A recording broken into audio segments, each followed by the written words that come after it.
Atıyordaydın aya, atıyordaydın aya. Bölmek gözümden gayem, zincirleri taylam.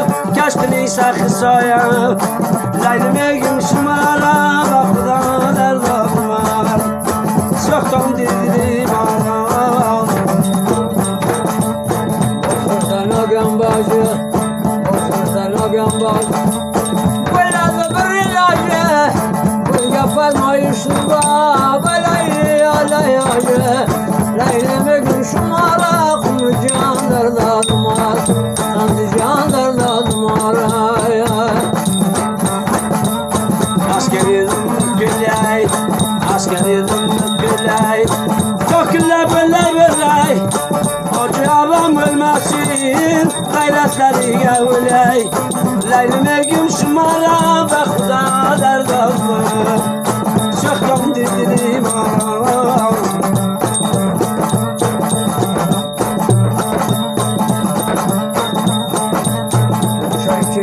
Çile, bu çay kireli çile.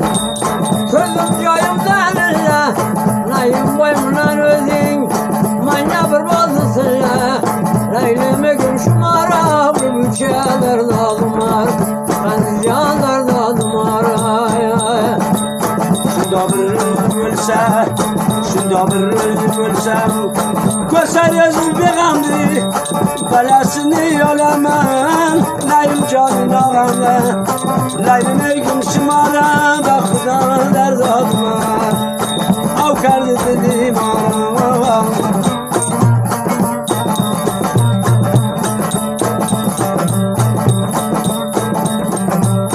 Tarafını konaydan, tarafını konaydan.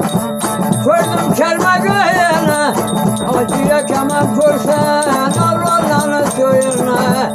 Leylime gümüşüm ara, bu mülkeler dalmar, sandı canlar dalmar.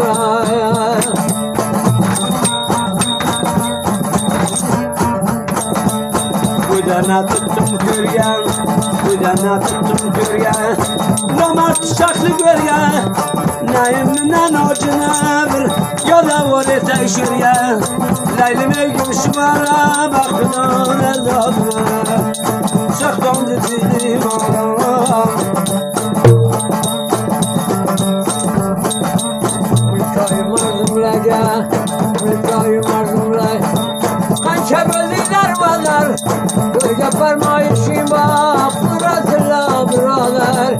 Leylime gümüşüm ara, bu canlar dalmar, ben canlar dalmar. Balasını alamam, balasını ben alay. Gölüp basam fırkıya, tokay geçe yürüyüz, mardumlanım mülkiye. Leylime gümüşüm ara, akıdan derdim.